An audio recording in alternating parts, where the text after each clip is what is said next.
Morgan. And I'm Jake, and this is Neverland Neverland Navigation Navigation Radio, Radio. where we build the city of tomorrow and dream in every color of the rainbow. Oh, okay. I was like, where are you going with that? Somewhere. Yeah. My words took me to places. Hey. My imagination. I missed the rainbow corridor. What was it called? The thing in Journey into Imagination? Yes. Yeah, people call it the Rainbow Corridor, the Rainbow Tunnel.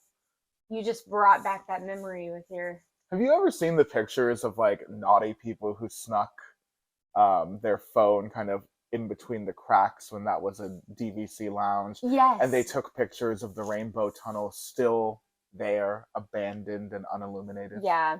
Sad, huh? Heartbreaking. It's all gone now because now it's a different lounge and they've refurbed the whole thing. People have done that with Taken everything out. Who was it? Somebody went behind where you're not supposed to go and saw the whole Body Wars section that has been closed down for, I want to say decades. I know that's not right. It feels like decades. You never went on that, right? That was before your time. Body Wars? Yeah. Oh, I went on Body Wars. Okay. So I'm thinking it was only when I was a kid. Body Wars and Cranium Command have both been. I was on both. They were both in my time. Okay. And they have both been snuck into. Allegedly, one has been burglarized. Yes. Yeah. Well, that was a cast member. I think I thought the person or people that snuck into Body Wars were like normal, urban explorers. Yes, urban explorers. They are fascinating. I actually I've seen a bunch of that content come across my timelines across the various apps since I consume so much Disney content. The algorithm has me pegged. So when it comes to those kind of things coming up in the wild, they come across my dashboard very often. And I don't want to shout out any specific content creators of that kind because some people think that you shouldn't encourage that kind of behavior. But as a Disney history nerd, it is a little hard for me to look away. It is. That's it. I like watching it. I understand it's not allowed. I wish I could take my view back. I wish I could take my like back. I never like it because, you don't want to send the message that this is what everyone should do. But at the same time, like, in terms you of want to see it. preserving Disney history, I wish that Disney would be a little bit more on top of letting us say goodbye to some of our favorite stuff. And it's fascinating when something sits there for so long that it, you know what I mean? Yes, like Stitch's Great Escape is becoming like that. Yeah. It's been closed for a really long time. I always expect if they're going to go to the effort of closing something down and taking it away, that they're going to immediately replace it. But they don't. They don't. They don't value their retail. Real Disney estate, value that real estate because, oh my gosh, there's some stuff that just kind of sits and rots. Yeah. And you're like, how's that possible? Right. At least just leave it running. Who cares if it's bad? Yeah, right. Exactly. Yeah. Anyway, we're going to go to a park today and have a beautiful, perfect, shimmering, progress-filled day. Progress-filled. In one of our favorite places in the world to be, EPCOT. Yeah, we're kind of doing this series where we're doing what? Our ideal day. Our ideal day, our perfect day. The clouds have parted or come together, I guess, whatever you want. It depends on what you want. And we kind of go through what we would do if we had free reign of each park. And today, the second Walt Disney World theme park. We're not saying like it's an empty situation, right? That would be a whole different. I guess that would kind of be a different thing. This is like within, I guess, plausible reality. Yes, plausible reality. Yes, perfect. All right, I'm very excited. We start in Epcot a lot. We basically start every Disney trip in Epcot right now, just because we're so afraid of the Guardians of the Galaxy virtual queue going away, and it will. We know it's going to. Yeah, we've been hurt before. Yeah. So we're trying to maximize our rideability of that while we can. And once it goes away, it's going to be a pay for it or wait 2 hours kind of situation, like Rise of the Resistance is right now. Right now, it is a situation where we are very grateful to be local, and we are very grateful to ride it as much as we can when we go. So we want to take full advantage of that. And when it goes away, we'll know. Well, we've gotten every song. We've ridden it a bunch. We've had, we've made really good memories on the ride already. And it's my favorite ride of all time. So it's like we're really hitting it hard. I mean, I love some of the other rides that we had virtual queues and then we lost the virtual queue, like Rise of the Resistance, but not to the level that I love Cosmic Rewind. Yeah, this one really pushes a lot of Morgan's favorite buttons in terms all of them. Yeah. It's funny. It's got music that I love. Yeah. It's fast. It's exciting. It really is. It has a weightless feeling. And even if it's not your favorite, it's just such a good ride. It's just such a good experience. Technically, it's so amazing too. Yeah, it's really it kind of drops my jaw every time I go on it because I'm like, wow, look what they made. Yeah, gosh, and such an upgrade for a roller coaster experience from like the early days. Oh my gosh, yeah. There are some roller coasters in Walt Disney World that need help, that need attention, that need a GoFundMe or something if Disney's not going to put up the money. And all of a sudden comes this beautiful weightless coaster that like feels like you're levitating. And this is the first roller coaster for Epcot, which I appreciate. All of the other parks have a roller coaster type experience. This is a roller coaster type attraction. Yes. Don't they always say that? They always say that. I heard something one time that they didn't like the term roller coaster, but I don't know. I can't remember the specifics about it. Right. I've also heard that. I also think maybe because it's too scary for everybody, they want to make it, Disney safe. Maybe. I thought that it had more to do with the fact that they put in so much story into their rides. Coaster. Yes, the roller coaster wasn't enough of a word. That is so pretentiously Disney. But it's correct. Yeah, it's also true. Yeah. I mean, you can't compare it to like a Six Flags roller coaster because theirs might have more loops and whatnot, but there's no story. I guess you're right, because I was going to say, well, maybe it's a little something because the Mummy over at Universal Studios is a very story-oriented ride, and they have no problem calling it a roller coaster. Yes, the Universal's a little different. You know what I mean? Yeah, I guess their brand is like, come here for thrills. It's part of it. And Disney has dipped their toe in, but they still very much maintain a all family members included fun day type of overall aesthetic. But if there's a competitor for Disney, it is Universal. Absolutely, especially now that they're open in parks and other places. Yeah. Didn't that take you by surprise a bit? What do you mean? That Universal is opening another small theme park somewhere else in the country? Oh, yes. It did take me by surprise a little bit, but I mean... But it also doesn't look like it's going to be a full theme park. So It's a little Disney Quest vibes for me. Remember Disney Quest? Yeah. Oh, man. We could do a whole episode on that. Yeah. That's got quite the interesting story. Yeah. Interesting history, for sure. They had one in Chicago. What? A Disney Quest? Yeah, that's interesting. Well, what surprised me more was that Universal's coming out with another park in Orlando. Yes. And kind of like... Very soon, actually. Beating Disney in the progress. You know what I mean? Yes. Have you seen that Disney did take a survey of their property to see, given all of the infrastructure in place, where they could potentially build a third or a fifth theme park? No, I didn't know that. Very Is that recent? Recent? In the last couple. Yeah, I wonder if that was just something they wanted to do before. They just wanted to know? Maybe, but also maybe because of the Reedy Creek takeover that's happening right now, that might have something to do with it. I don't know. It's kind of hard to keep up with all the moving parts going on internally at Disney right now because everything seems to change every day. Right.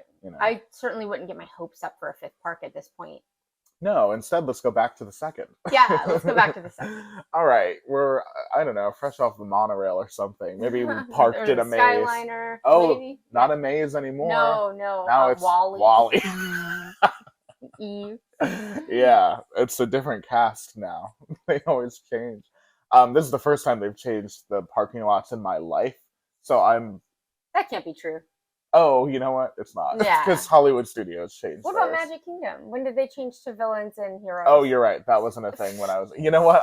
Morgan's like, hey, stop lying on the podcast. And I'm like, you know what? You're right. I am lying on the podcast. All right. We're in Epcot. We've scanned in. Our magic band worked. Everything is good. What are you doing? Okay, so this was the breakfast question was hard for me. Was that hard for you? I'm not even eating You breakfast yet. you have to. I'm rope dropping something. Okay. All right. I'm Russian. Well, Okay. I'm Italian, Yeah. but I'm on my way, and then I'll get breakfast right after. You're not rope dropping. No, No, you're right. waking up late, right? I don't want to rope drop. But if but I'm rope dropping, I'm going to Remy. yeah, that's a good idea. In practical land, I would also Yeah. get Remy.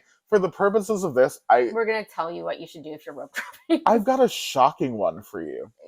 No, I really was like, when I wrote down that I would rope drop Remy, I was like, I know what Jake's gonna rope drop. There's just no question about it. I'm rope dropping test track, baby. What? I am. I'm a crash test. Well, not anymore. I'm a simulator. I liked Test Track so much better back when it was the crash test dummy Me situation too. because Word. it was such a fun story. Yeah, and it had such a unique identity. Yes. Yeah. You know, anyone can do now this it's just, computer mumbo jumbo. Yeah. Wow, I sound 100 years old, Yeah, but it's me fine. too. It's fine. Yeah, I'm rope dropping test track because I like test track fine, and I don't know why, I just don't want to get a lightning lane for it, I guess, in this situation. In this situation, if I'm getting a lightning lane for any one thing, it is Remy's Ratatouille adventure. What about Frozen? I'm writing that at the end of the day. Wow, we just spoiled the ending of the podcast. Thanks, Morgan. You're waiting in line at the end of the day? At the end of the day, the line is like a comfortable 30 minutes, which is actually just enough time to enjoy the ride. Enjoy the line. Well, it's just when the fireworks. Like, if you're getting in line at the last minute of the day, Frozen Ever After is one of the few, like, e-ticket, I guess if you could call it that, rides that actually does really whittle. I've gotten on that ride a couple times right at the end of the day and waited like 30 minutes. It makes a lot of sense because it's more aimed towards little kids. Yeah. And everybody wants to see the fireworks if they're going to be there that late. It makes sense. If you don't know, I'm a weirdo who is Frozen obsessed, so like I have to ride it. So this is actually, in my opinion, if I'm only getting in my mind for whatever reason, I've got one virtual queue here, one rope drop, one lightning lane. Like, I've got it all. I've got everything in its own little place. And in that place, Frozen is what I do at the end of the day. So I'm starting the day with something that accumulates a line that is way longer than this ride deserves. So I'm going to rope drop test track. And I'm going to start my day with like the wind whipping in my face to really wake me up. All right.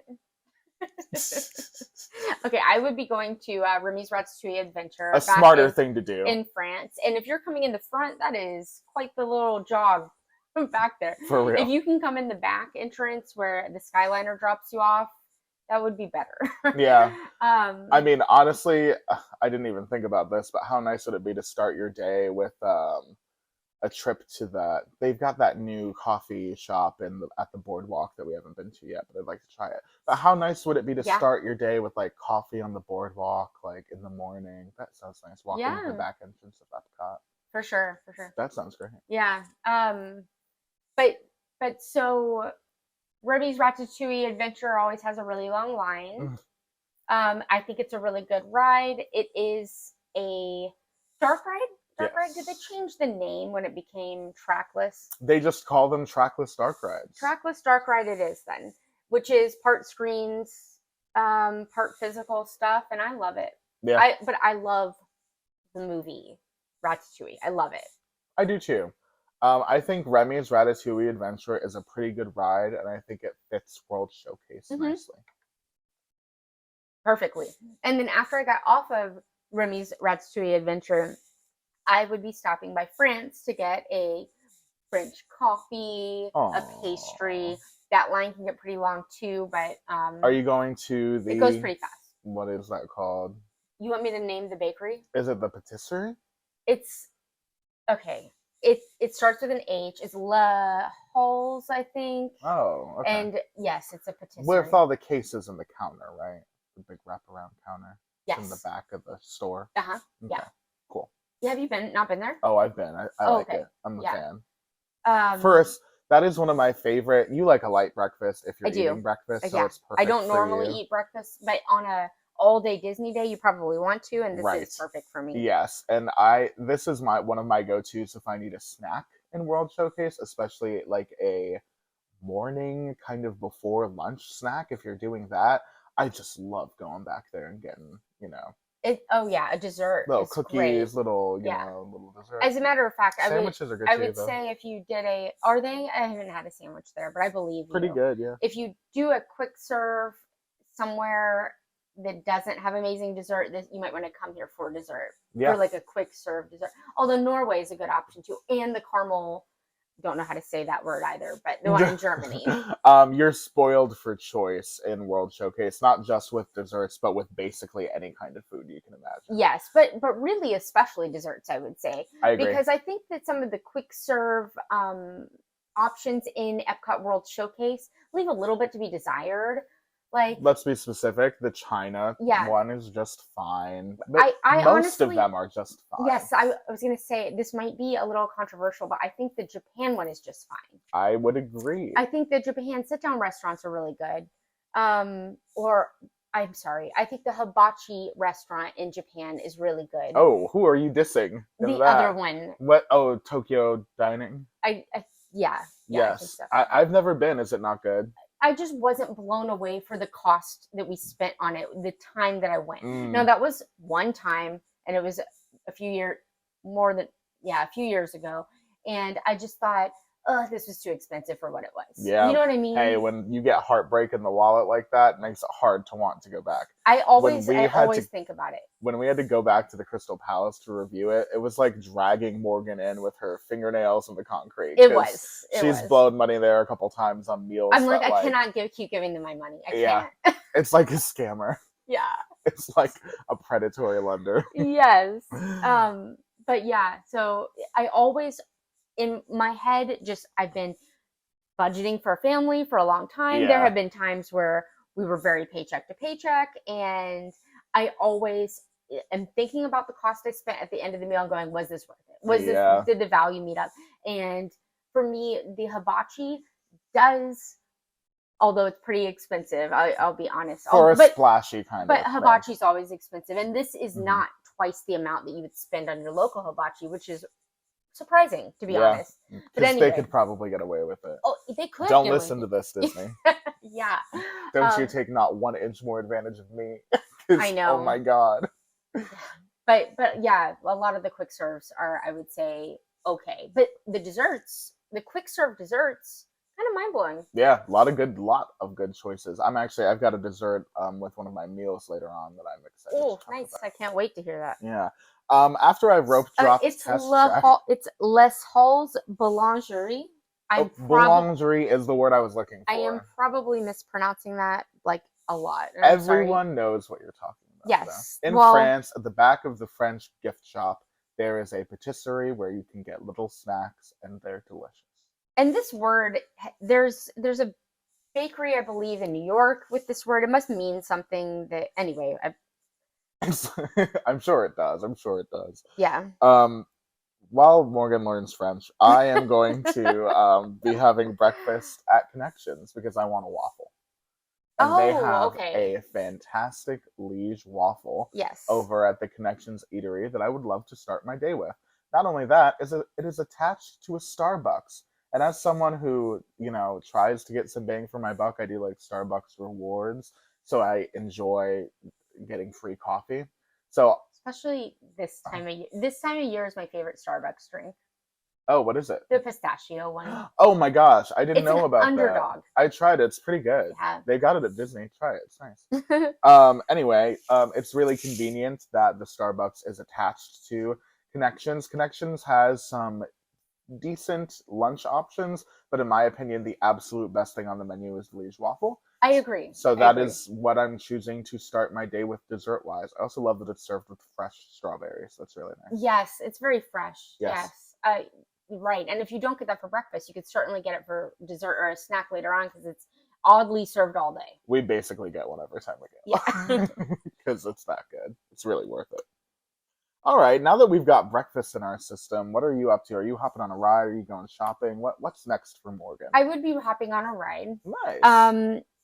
I didn't put specific times to specific rides because I was imagining that I would be getting lightning lanes as they came up. Right. I have Even in the ideal day, yes. Logan, so pragmatic. I have 4 that are like, I would call non-negotiable for a trip. They're not non-negotiable for me as some person that goes to Disney every week. We definitely don't go on this many rides when we go.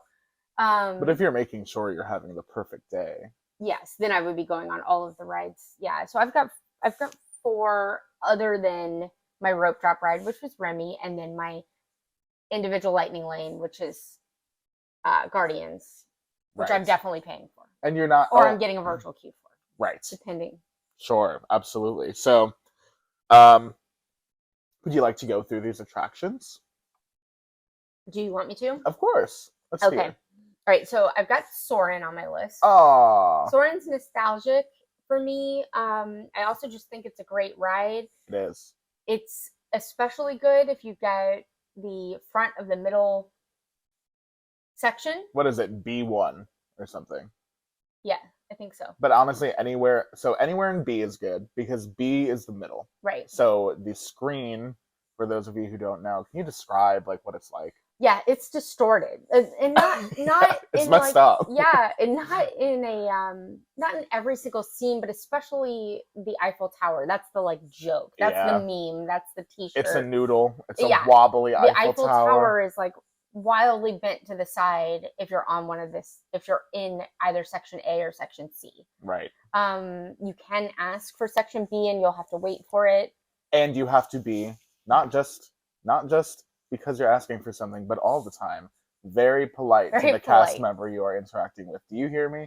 Do not do this and be rude. I'm watching you. Right.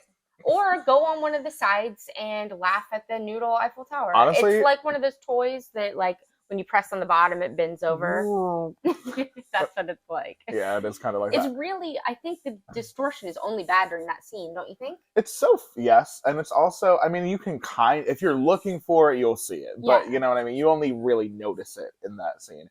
It blows my mind that Soarin' over California, which was the original incarnation of Soarin' that opened in California Adventure and EPCOT, had absolutely no distortion problems. Oh really? Not I didn't. One. So it must just be the straight line of the Eiffel Tower. I suppose, or maybe something about the way they shot the new film or rendered the new film, or I suppose anything in production that I don't know because I didn't go to school to make movies. But none of the other ones have a problem, so it might. Oh, the shape of the screen. Isn't the shape of Flight of Passage like that though? I feel like that's something they could 100% correct digitally. No. I think they might have to take out the Eiffel Tower, but because I think it might be because it's a straight line. They could put in a different landmark in France. They could just paint it pink. They could just throw toilet paper at it. Dress it up as a cake. Oh, I see what you're doing. Yeah, like the castle. Yeah. You guys remember that? We were just talking about that. Soarin's on my list of stuff. Okay, so to be completely honest, I put Soarin' if the wait is low. Because even on my ideal EPCOT day, I'm not waiting more than like 30 minutes to ride Soarin'. On your ideal EPCOT day, aren't you getting Genie Plus like magically for free? Well, I'm just whacking people out of the way with a cane or something. Okay. Yes, I do have magical Genie Plus. Well, then it will definitely. On my ideal day, the Genie Plus doesn't exist. I have Fast Pass Pluses for the things I want. I know, how far do we want to take it? You know what I mean? So I'll ride Soarin' if the wait is low. I don't love the queue of Soarin'. I feel like I'm stuck in an airport. So I really don't want to wait in that line. But the ride is pretty cool, so I'm willing to ride it for the sensation. Yeah, it's a good ride, especially if you're a person that doesn't come to Disney all the time and you don't get to experience it all the time. It's on my I've got a section of my day here called the Old Ride Tour. Oh wow! Where I just ride all the old rides that I've caught. I guess Soarin' is kind of part of that now because Soarin's been around for a minute. It hurts to say that because I remember when Soarin' opened very clearly. Oh really? When it was California? You remember that? Yes. Oh, okay. I remember when Food Rocks was where Soarin' is I remember now. it too. I can't off the top of my head. I don't know the years. Oh, me neither. I just know I was there. Yeah. Don't ask me what the year ended with. I don't know. Right. What else is on your list of rides? So I also had Test Track, but you already covered that. Yes. And it just so makes my list because I think that You want Especially to test your anti-lock brake system. Do they even do that anymore? No. Okay, you don't want to test your that was anti-lock part brake of the system. the fun version that they used to Oh, have. you're right. What did they take that out? They just put a screen there. Yeah, it's just you're driving into Your lightning. test track sucks so bad. There's no story. There's no story. I like the feeling of The graphics are cool. Sure. But yeah, it's a downgrade in my opinion. It's a downgrade in my opinion too. If they would have updated it and made a new story, that would have been better. Yeah. But they didn't. They updated it and made it Tronish. It is Tron-ish. But it's the Tron. Without a story. We're not getting Tron at the store. We already have Tron at home. You know what I mean? Yeah. And the Tron at home is test track. But anyway, I like the feeling of the speeding around outside. Yeah, that's I nice. don't like it enough to wait an hour. I'm not waiting an hour. Yeah. Absolutely not. I don't like the queue for it either. The if you've got a child or children, the fun of competing to see who's car design could be cool, but it doesn't work anymore because they put 5 people per design. I was going to say, we've debunked this on the podcast. It was a cool it's thing. Not in even theory, fun. it was a cool thing back Right. when it first opened. It's not anymore. Yeah. But yeah, I see what you mean though. If you're, if you've got the chance to kind of coast onto it, you'll take a ride on. Absolutely. Or if I've got Genie Plus, I will wind up probably on it, because if I'm coming with family and I'm showing family around, I'll wind up on it. You know what I mean? But it's not it's towards the bottom of my list, to be honest. Same. Honestly, it's below like Soarin' for me. I'd rather ride Soarin'. And while I'm riding Soarin', I'm also riding Living with the Land, baby. Yeah. Especially if it's Christmas. Which it is. It is for me. Yeah, for you, it's definitely Christmas. I don't know what time of year it is for me, but I want the Christmas decorations there. So they're going to have to put them up special for me, I guess. Or it can be November or December. You said you don't want it too hot. Oh, yeah. I guess November. Hey, it turns out, or December, it doesn't matter. But Living with the Land is something I'll do any time of year. Yeah, me too. I like boat rides. I like old EPCOT rides. I like the edutainment leanings of Living with the Land. I only do it non-Christmas as complete nostalgia for me. Yeah. And or a break from walking around. Yes, it's a time killer. But it's not always like a temperature break. Because that greenhouse, it gets hot in the middle of the day. Like, you can still be hot in there. So it's only a break for the beginning and the end. The beginning's pretty cold, though. Like, it's like a shot of cold air. You get a blast of cold air from the left side. In fact, every time we ride this ride, I say, get ready, Tyler. There's going to be a blast of cold air from the left side, and there always is. I should start sitting on the right side.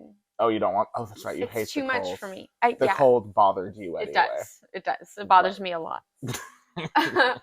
But yeah, this isn't something, if you take somebody that has never been on it before, that they're going to be like, oh, that was great. Oh, my favorite part of the day, the vegetables. Nobody cares. Yeah. I do, I guess. Yeah. I like... But it's a lot nostalgic. Yes, I like the history of the ride. I like that there's some really cool sets in it. Specifically, I like the farmer house set with the dog. I think that's pretty cute. Yeah. I like the tropical rainforest sets a lot, especially the ones with the like alligators or crocodiles. I don't know the difference. Yes, I've lived in Florida my entire life. That, you know what I mean? Yeah. I like what they've got going on with those, and I think it's a really cool feature that it's got a restaurant in it. You can see Garden Grill. Yeah, that's awesome. Those scenes that you're talking about, like the farm scene, the rain scene, remind me so much of the diorama scenes on the train in Disneyland. Yeah. Which is funny because the time period is so different. Like that they would have been building those in the 50s, and then ours got built in the 80s, but they're not technically better. Yes. Surprising. They're not, they kind of feel the same, but I almost appreciate them more for that because they feel so classic Disney. They do feel classic, for sure. They've even got, Morgan and I talk about the effect they do where they string up like some twine and they shine light on it to make it look like rain. Yeah. And that's what they do in for the train in Disneyland. That is so old school. They do that in It's a Small World as well, right? Yeah. Yeah. Definitely very... if I could pick an effect that screams old school Disney, that to me does it for sure. It's fun. I like it. It's almost a little bit like cheesy in a good way. Yes, do you know what I mean? Like a little 100%. bit. And I think that the edutainment aspect of this ride that is like all but gone from Epcot. You know what I mean? Yeah. Is But maybe it's coming back with this Moana thing a little bit. We'll see. I'm not willing to throw it aside yet. I'll take a walk through it before I, yeah. dissect it with my brain. Don't worry, it's coming. Yeah, it warms my heart that that's still there. Yes. You know, I like that they're showing that they're doing something for the environment. Nice. I You're eating like the food. that you can go to Garden Grill and eat the food that they're growing there. I liked it better when the cucumbers were shaped like Mickey heads. Oh yeah. Yeah, what they happened? don't do that anymore? No, not in Garden Grill. Weird. That is weird. Yeah, why would they stop doing that? That was so cool. Maybe they broke the mold. Maybe. All that No, you guys gold. saw that they were still growing them. They're just not serving them in Garden Grill anymore. That's weird. Yeah. Farmer Mickey, get on that, I guess. I know, right? Stop poking around up there with your rakes. I'm also writing But Journey. Moana, I'm sorry, real quick. The Moana thing, do you feel like that's going to be edutainment, like old school Epcot? I think when they're throwing in IP, it takes away from the, I don't know. You know what I mean? From the edutainment.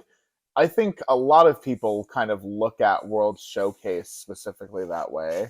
In terms of like, this used to be cultural enrichment, and now it is a Disney movie. A lot of people have a problem with that. Yeah, it used to be like a field trip park. Yes. And it really actually was for those of us that grew up in Florida. Oh yeah. When I was in Interventions as a kid, that felt very educational. You know what I mean? Right. But it was fun, and that's what Epcot was supposed to be about. And I think a lot of people share that sentiment. I think the inclusion of IPs in the park is inevitable. So if they're going to be there, I don't mind it. I just don't know. Pepper in some education, I think it's kind of a win-win. All right, we'll see. But it all depends on if it's good. Because what if it sucks? Then it doesn't matter because no one's gonna want to do it. You know what I mean? Yeah, but also But I guess if you stick Moana's face on something. Yeah, it depends on what we don't even really know what it. Yeah, we'll see. We'll give you information when it comes out. But the point that edutainment as a concept has drastically disappeared from Epcot is not lost because, oh my god, it's so true. Yeah. I mean, it used to be almost everything. Yes. And now it's almost nothing. Right. Big, huge identity change. Huge. They added a lot of stuff that seems like, I mean, it's from the animated movies, aimed more maybe at kids or those of us adults that love the animated movies too, and then a lot of drinking. Yeah. You know what I mean? It's not like they don't know that Epcot has become a drinking park. Well, I think they just know. I also just think that they have become hyper aware that for years everyone said Epcot was so boring for kids. I know. So now they really are trying to compensate with this IP that specifically appeals to the younger demographic, like you're saying, to try to balance out what has become of the park that a lot of people would say kids are bored in and adults are drunk in. Right. But tall order for Disney to overcome. For sure. I don't think they realized they were creating the conditions for that type of opinion of their park to thrive. Yeah. So the bounce back is interesting. I'm sure they didn't realize when they started Food and Wine that it would become like a drinking around the world type situation. Yeah, I don't think they coined that phrase. But in some way, it must be inevitable. Because, yeah, and it's probably very profitable for them. Oh yeah, I'm sure they're not. That's why they've got those little keychain gift cards, don't you think? Oh yeah. They kind of want that. They want you not to. Yeah. Yeah. Anyway, not to say that.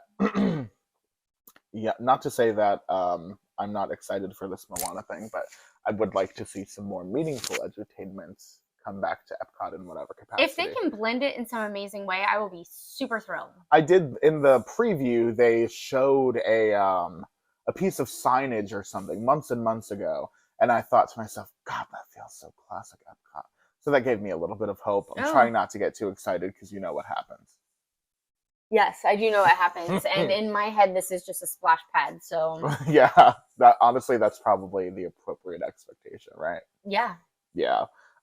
Anyway, I was gonna say I'm also probably writing Journey into Imagination, despite the fact that it's a catastrophe. It is a catastrophe. It is probably the worst ride in Epcot. It's probably the worst dark ride. Is there one worse? What a good question. I mean, I guess the Three Caballeros are a boat ride. Oh yeah. I would say they're equally bad. That's funny, and they're in the same park. Yeah. Yeah, that might be. Those are both due for something. They've got to pay some attention there. Although they're not going to, because if they were going to, they would have announced it as part of this massive change to EPCOT. So now we're going to wait another 10 years before. We'll see. Yeah. Yeah, you're right. They both need something. I keep thinking I'm not going to be surprised when they turn Three Caballeros into Coco. Right. I think it's overdue. I wonder. But maybe that it's overdue and it's not going to happen. Yeah, it's hard to know what they're thinking for stuff like that. Well, like, you made a really good point in saying that you don't think that Mexico could hold a line for a big ride. Yeah, but surely they could build on an auxiliary building to carry a line, but I would have to know what's back there, and I don't. I don't remember what Epcot backstage looks like.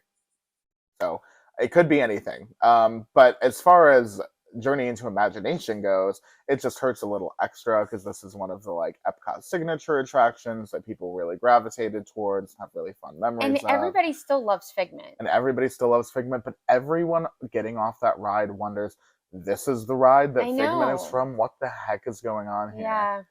It does have bright spots, but it does. It's got some really, really non-bright spots. Yeah, it's just, I think the script is grating. I think the ride is dated. I don't think it's impressive in any way. Oh, and yeah.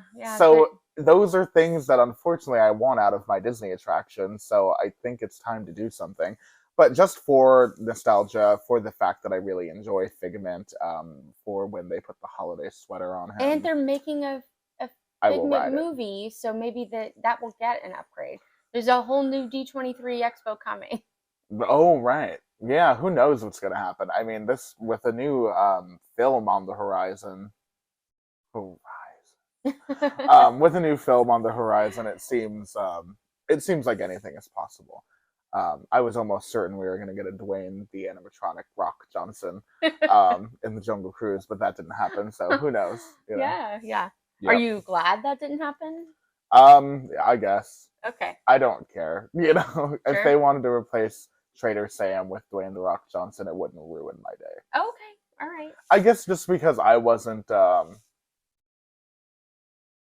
was under the impression that the Jungle Book, hello, that the Jungle Cruise needed to be changed drastically anyway. So I kind of thought to myself, well, whatever Disney does will be better than dealing with the fallout they're dealing with now. Yeah, so. But they didn't do much. No, right. They did some light restoring, I would say. All right, I'm sorry. We took this off on a total tangent. What did you have more? That is this podcast. Yes. Disney tangent. What other rides do you have on Nemo. There? Oh. Yeah, Nemo is wildly nostalgic for me because my daughter was like this. That was one of the 2 movies that she would watch like on repeat if I would let her when she was like 2 years old. So, and I used to take her on that ride when she was little, and it's just has a spot in my heart. I would call this ride not in a demeaning way. I would call it very cute. It's a very like heartwarming story. It's short. It's got a great song at the end. It does. It has a great queue. It's got a great, very cold queue. Yeah. Where they have really pretty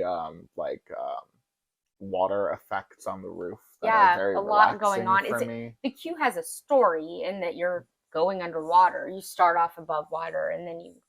I'm just old enough to remember the Living Seas Pavilion before it was Nemo. And I remember as a kid walking into the Nemo ride for the first time and being like, everything is different. I don't know where I am. Oh, wow. They changed everything so much that it was super disoriented. But I don't remember the actual Living Seas ride very well, but I've been riding Nemo for a long time, and I like it. Do I think it's like an e-ticket attraction? No, but also like it's so cool that they're like in the aquarium. Like, I don't know. I think it's cute. Yeah, it's not an e-ticket attraction like you said, but it's something that this is more for me. I would rather go on this than Test Track if I had the option. Honestly, same. I mean? I would get more enjoyment out of Nemo for sure. Just because it's also got like some I don't know if I would call them it's got some moving figures going on. Yeah. It's got a story, you know. Absolutely. It's got some of the ingredients for good Disney ride making. Yeah. Yeah, I agree. I'm a fan. Do you have any other rides? Nope. I'm just skipping Mission Space. That is I have on my agenda. Mission Space is on my list. Oh my god! You knew it would be, huh? Yeah, I did. I Yeah. know you like that. I like Mission Space. Now, if it makes you sick, don't go on it. Obviously. If it doesn't make you sick, it's very cool how they teamed with NASA to create a ride that made you feel like you were what is it? The G forces. Right.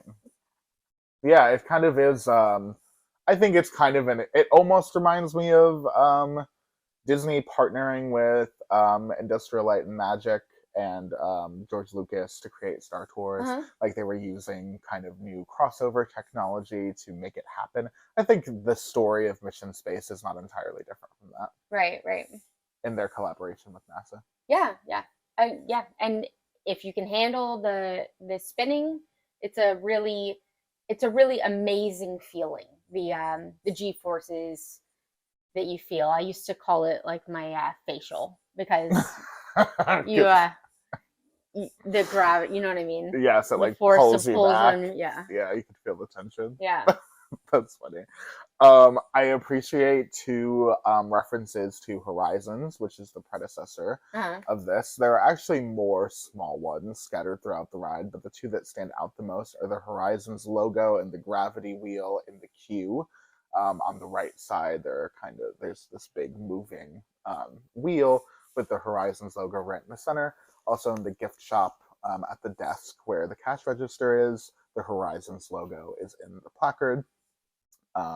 There's some other, slight kind of more hidden nods to Horizons in there, but I appreciate that they kind of gave a shout out to a lot of people's favorite Epcot ride. Yeah, Horizons was fantastic.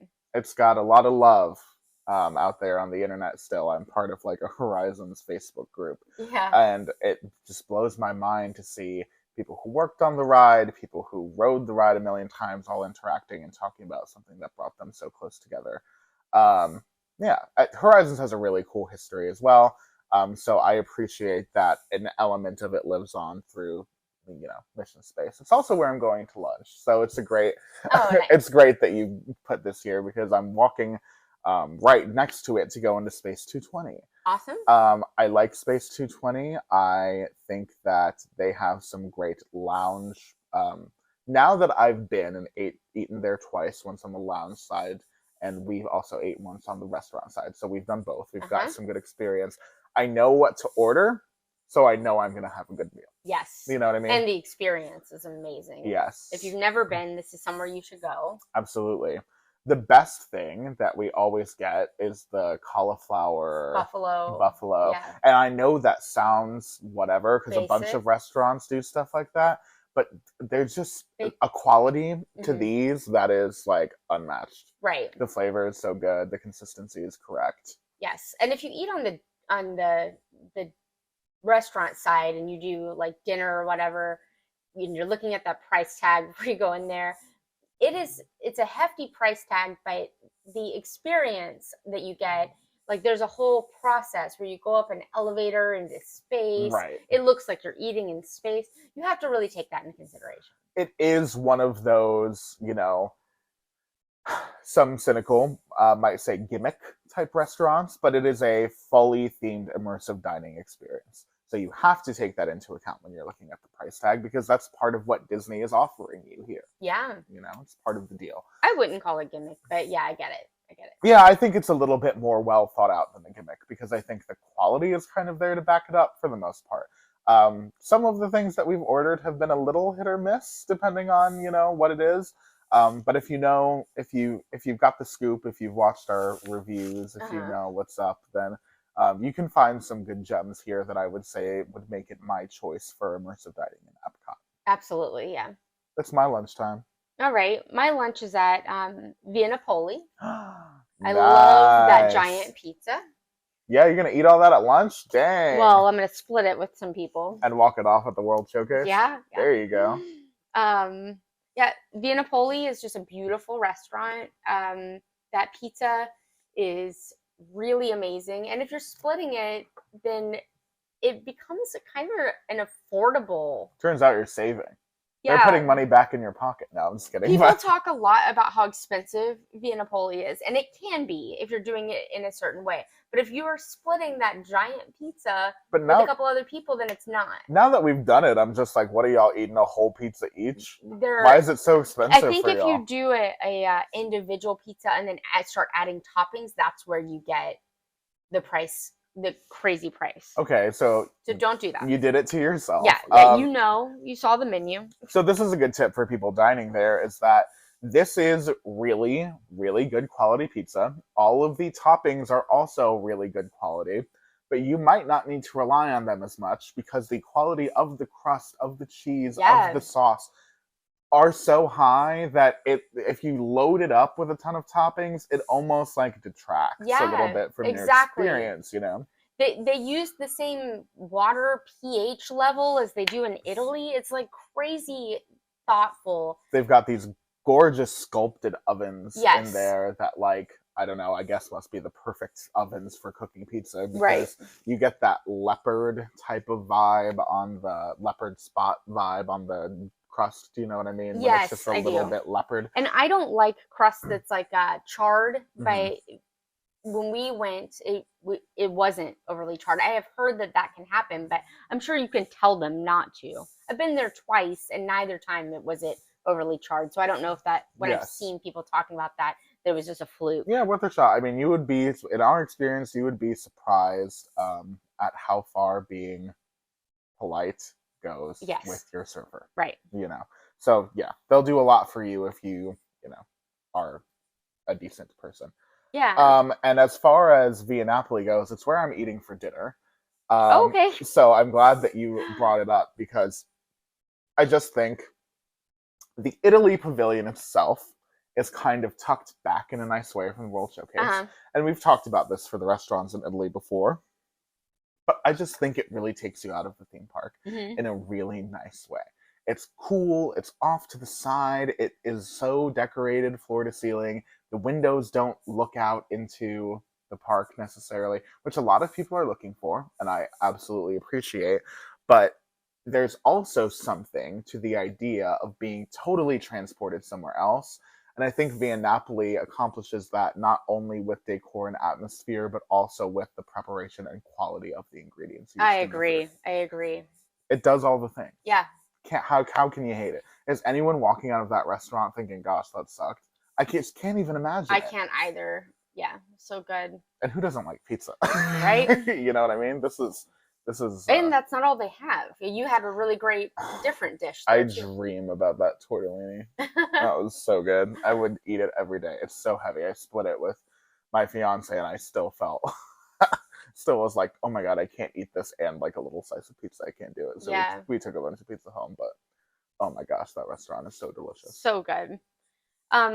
In the middle of the day, if you're looking for like a snack in between meals, I think I would go back to the dessert options, honestly, if it were me. Sweet snack. But I also have a go-to booth from the like festivals. Me too, Spill.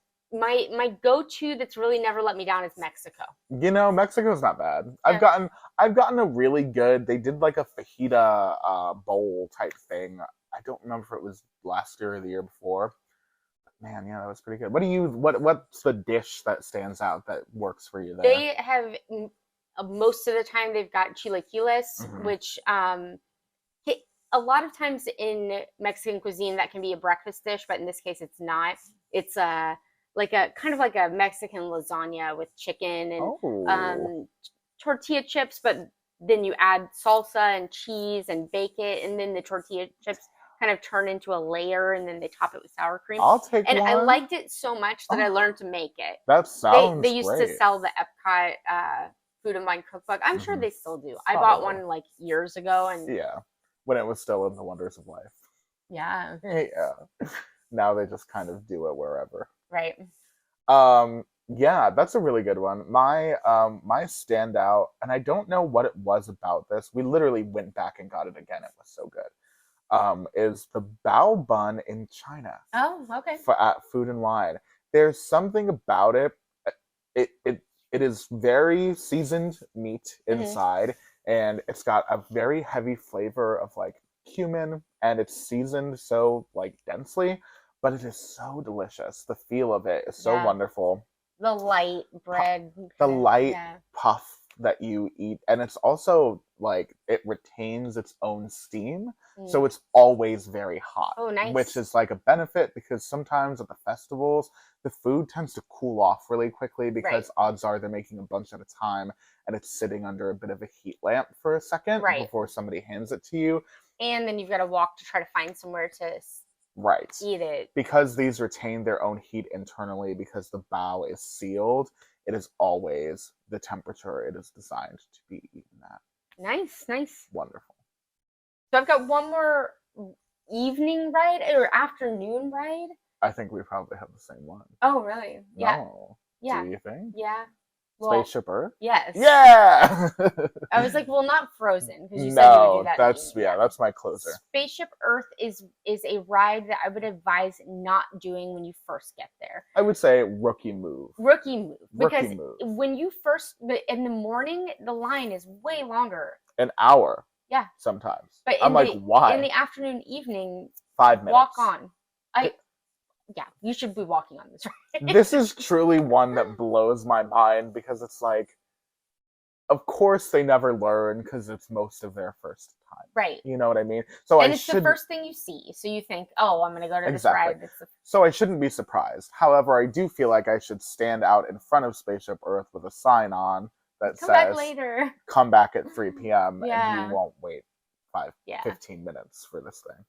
But, I mean, our listeners know, we know, so it is what it is. Skip it and come back around and appreciate that old school EPCOT goodness. Yes. The smell of Rome is burning, the beautiful details of the Renaissance scene. Oh, that's right, you don't like that smell. I like it. Who likes that smell? I do. Really? Yep, big fan. Oh, wow. Doesn't your mom like cover her nose? No, she gets nauseous. Oh, yeah. She like, oh my gosh, that sucks. They had the same smell back when Universe of Energy was a ride that had a lot of burning. Mm-hmm. And so for Universe of Energy, that created so much nausea for her, she wouldn't go on it. So now she's like, but Rome is burning. You're kind of in and out of Rome pretty quickly on. Yeah, I do hate what they've done to the last couple minutes of Spaceship Earth. Because there used to be show scenes, and now there's a screen, which is like, in my opinion, probably the worst thing you could do to a theme park attraction. Well, not just that, it's a screen that never works. Like, in concept, I get what you were trying to do, although I didn't like it. I didn't even like it when it did work. But now it doesn't work ever. And even when it does, if it somehow manages to capture both of your faces in its entirety, which it's never going to happen. But even if it does, it's pretty boring. It's not as fun as they thought it was going to be. I appreciate they check out a bunch of animatronics and big scenes. Come on. There have been some major downgrades. We talked about one of them earlier, Test Track. Mm-hmm. This is another victim. Like the Jeremy Irons, I believe, 94 incarnation of Spaceship Earth is unfortunately leagues ahead of the current one. Uh-huh. It's just hard to understand how they can go backwards so significantly. I know it is bound to happen from time to time. It's just as also unfortunate when it happens to the icons of the park. Yeah. Because it also happened with the Great Movie Ride. I appreciate Mickey and Minnie's Runaway Railway more than Morgan does, and I still am not blind to the fact that it pales in comparison. Right, especially when you're talking about identity of the park. Yes. But yes. That's not the park we're talking about. So yeah. But Spaceship Earth, I feel similarly. Yeah, this was a big detractor, but it's still a great ride. The rest of it, so like 90%. And you want to talk about edutainment? Mm-hmm. Get up in that ball. Yeah. Because guess what? It's a history lesson. I mean, and just animatronics and real scenes, and it's a nice break, and I mean, it's a pretty long ride. Oh, and you get to say hello to the professor in the computer room scene with her boots and her afro and her style. God, I love her. She's so cool. Yeah. I wish I was half as cool as that lady. You're so funny. I also think it's fun toward the end of the day. First of all, this is, I guess, ideally when I do Remy's, if I had a lighting lane, do Remy's Ratatouille Adventure, because I like to spend the back half of the day in World Showcase. Because yeah. sunset is nice in World Showcase. Sure. It reflects off of World Showcase Lagoon. Very pretty. It was prettier before Harmonious did what it did to the World Showcase Lagoon. That's going away. Won't be a problem for much longer anyway. While I'm back there and I've snacked from my booth and I've ridden Remy's Ratatouille Adventure, you're never going to believe what I'm doing. First of all, I guess riding Grand Fiesta Tour. But second of all, even more importantly, you're not going to believe it. You're really not. I'm not. I'm going to see the American Adventure. Oh, because Beyonce. I have to say hello to Beyonce. I have not been on the American. I have not seen the American Adventure show in like years. And Jake started telling me Beyonce's in there, and I'm like, "You're a liar." For about a year, I've been telling Morgan that Beyonce is the star of the American Adventure at the back of the World Showcase, and we still never work out the timing right to go see it. And I would like to see the comments telling her that it's true, because facts are facts, America. I still have my dinner on here. Do you want me to? I would love. I'm very excited because there's so many options. There's at Epcot, so many options, and Morgan's like a Disney dining aficionado, so I'm excited for the final verdict. And this one is surprising to me because I didn't do this restaurant for so long because when I looked at their menu, I'm like, meh. I'm excited. Rose and Crown. Yeah. It was Jake and I went to Rose and Crown, which is the UK's sit-down restaurant. A few weeks ago, a month ago? Maybe a month ago. And I know what you're thinking out there. English food, that's nasty. And guess what? I kind of thought the same thing. That's what we thought. Sorry, Wendy. Sorry. She doesn't watch her stuff. Our British friend. It's fine. It's fine. So the Rose and Crown, we didn't go for a long time, and then we went and were mind blown. Okay, since this is my ideal day, I'm also going to hope that I get a firework view. Sure, why not? Because half of the restaurant or more is situated outside, which I normally don't like, but since it's my ideal day, it's 80 degrees. So, yes. So if you sit outside and it happens to be during the fireworks, then you see the fireworks show. Right. When we went, we went during firework time, but we were seated inside. Yeah. Yeah. So, we're not going to bug them about where we take what we get. No, yeah. But since it's my ideal day, my luck of the draw is going to be outside. Yes. Right. You're going to be selective. Yes. Actually, ma'am, we have a table outside if you'd prefer. Yeah. If you don't mind. Of course not. Oh, sorry. Of course not. That wasn't UK. That was like French. That was Cockney. Was it? Well, they also don't speak with a Cockney accent in the Rose and Crown, so even if it was. Okay. What are you getting? Oh my gosh. I know we liked kind of almost everything. We really liked everything. I mean, even there was one thing on the menu that was made from impossible meat, and I was like, this is going to be garbage. It was so good. It was one of my favorites. It was one of my favorites. It was shockingly good. Yeah. I couldn't believe it. Even a scotched egg, which is practically nothing. Like it's got no ingredients, but it was good. It's a boiled egg with sausage and then deep fried and then a sauce. It was very good. The sauce on that? Yeah. Wendy I would eat it with a spoon. Wendy says that it shouldn't have been a sauce. Our friend from Britain. But you know what? If there were no sauce, I wouldn't have enjoyed it as much. So I'm getting this. I'm asking for extra sauce. She was like, what did they put on there? Oh, that sauce was delicious. I loved the fish and chips, and then the sticky toffee pudding was also phenomenal. Yeah, the dessert was really good mind blowing, and the service was great. That's where I'm going. It's very cozy in there, very comfortable. You feel very taken care of by the service staff. Yeah. So really everything about it is like, no, it's not flashy. It's not Space 220. Right. But or Garden Grill, those are two great options that have really awesome things to look at while you're eating. Right. This is not that. But if you are in search of bang for your buck, quality food, good amazing service, food. Gosh. It's a surprising the food one. Here was so much. I really do recommend people give it a chance. Yes. I'm glad we did. Yeah. I liked your tip about doing Frozen at the end of the day. So, I mean, I'm there with you. Hey, we'll say hello to Elsa and we'll let our day go. And then, since you get potentially a little bit wet on that ride, we just go get in the car and change or whatever. Yeah. Go home. You know, Morgan had said that to me previously, and I had never, ever one time gotten like super wet on that attraction. I took my family at rope drop when they came, and I was like, afterwards, I'm like, I'm sorry, you guys. I had no idea that we were gonna have wet butts for the next hour. Put your wet butt away. And then we ride it together. Yeah. I ride it with Morgan, and the very first time we ride it together, we both get soaked. Soaked is strong, but yeah, you should plan on getting wet. And then more than Pirates, yeah. I think it's a luck of the draw thing. Same with Pirates. Less than Splash Mountain. I've not gotten wet on Splash Mountain before. It's. What are you talking about? I've not. Is this sponsored by Ziploc? Okay, but the way I ride Splash Mountain is like this with my head between my knees. Okay. So there's no chance. Oh, and my hoodie like over my head and like. Oh wow, you hate getting wet. Oh yeah. I kind of hate getting wet. Do you know too. why? Because then I'm cold. I'm always cold. It all comes back around. Yes. Why I live in Florida. Well, thanks for sharing your ideal EPCOT day with me, Morgan. Yeah, it's been a lot of fun. We're lucky enough to kind of live ideal EPCOT days pretty often, so we're grateful for that. Now I want to go back to EPCOT to eat. I know. So much of what we just said sounds so good. Yeah, there's so many good EPCOT restaurants. Yeah. All right. Well, we'll be back in no time.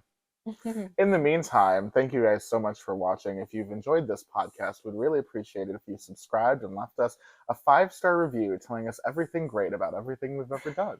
Yeah, the reviews help us a lot. They do, and we really appreciate them because they warm our cold little hearts. All right. Because Morgan's always cold. Oh, yeah, I am always cold. Not my heart, though. No, Morgan's got a big summery heart. And if you want to see our restaurant reviews, because we do so many, then you can check us out on YouTube. If you're not watching us on YouTube, then it's Neverland Navigation. Yeah, check out our channel, Neverland Navigation Co. Cool stuff going on. Also on our other social media, TikTok and Instagram, we've got some really cool Disney history stuff, some in-park content there that you might find fascinating. So check us out on TikTok and Instagram at Neverland Navco and see what all the buzz is about. And then we have an Etsy store called Neverland Navigation. Yes, really fun, nifty, Disney-inspired, park-inspired teas going on there. Also some like dish towels and fun, really good gift ideas. And if you have a design that you like, you can just send it to us and we can make it. Yeah, good quality stuff over there at the Neverland Navigation print press. Thank you guys so much for watching, and until next time, we'll see you on our next adventure. Goodbye. Bye.